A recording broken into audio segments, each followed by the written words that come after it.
By Parag studio. स्वर संजय स्नेही, गीतकार विनोद बिंदास बेवफा।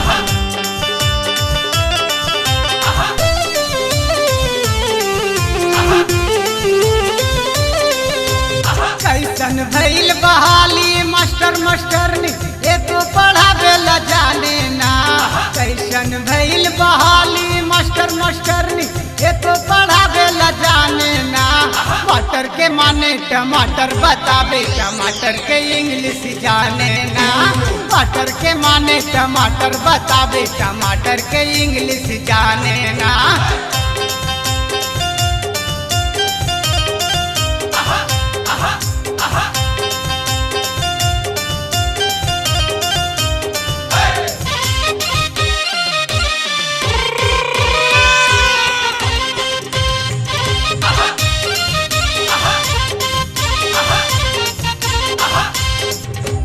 घड़ी घड़ी मेकअप करके ये तो स्टाइल मारता। कुर्सी पे बैठ के मास्टर मास्टरनी दोनों नैना लड़ावता।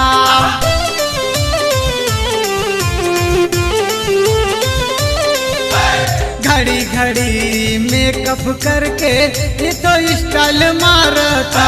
कुर्सी पे बैठ के मास्टर मास्टरनी दोनों नैना लड़ावता। हाथ में लेके मोबाइल घुमावे, हाथ में लेके मोबाइल घुमावे। मोबाइल के हिंदी जाने ना। वाटर माने टमाटर बतावे, टमाटर के इंग्लिश जाने ना। वाटर के माने टमाटर बतावे, टमाटर के इंग्लिश जाने ना।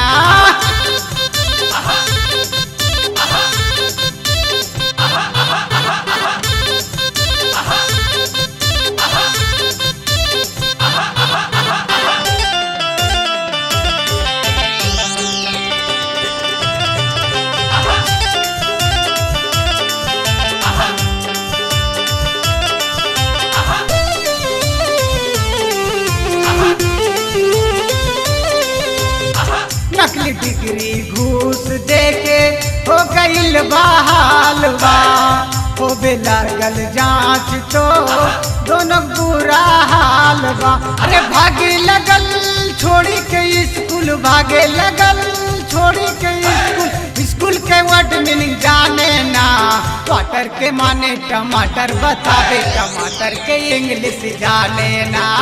वाटर के माने टमाटर बतावे, टमाटर के इंग्लिश जाने ना।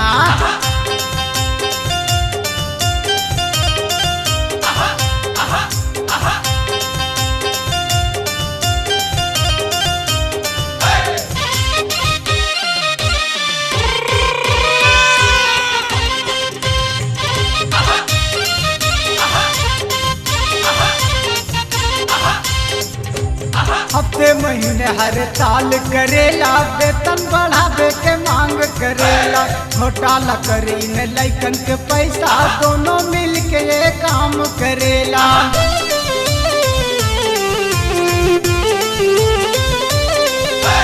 हफ्ते महीने हर साल करेला, वेतन बढ़ावे के मांग करेला।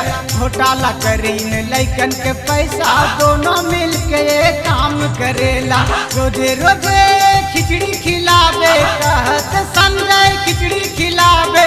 मिठे के माने जाने ना।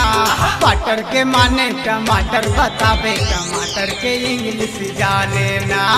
वाटर के माने टमाटर बतावे, टमाटर के इंग्लिश जाने ना। कैसन भइल बहाली मास्टर मास्टरनी ये तो पढ़ावे ला जाने ना। कैसन भइल बहाली मास्टर मास्टरनी ये तो पढ़ावे ला जाने ना। वाटर के माने टमाटर बतावे, टमाटर के इंग्लिश जाने ना। वाटर के माने टमाटर बतावे, टमाटर के इंग्लिश जाने ना।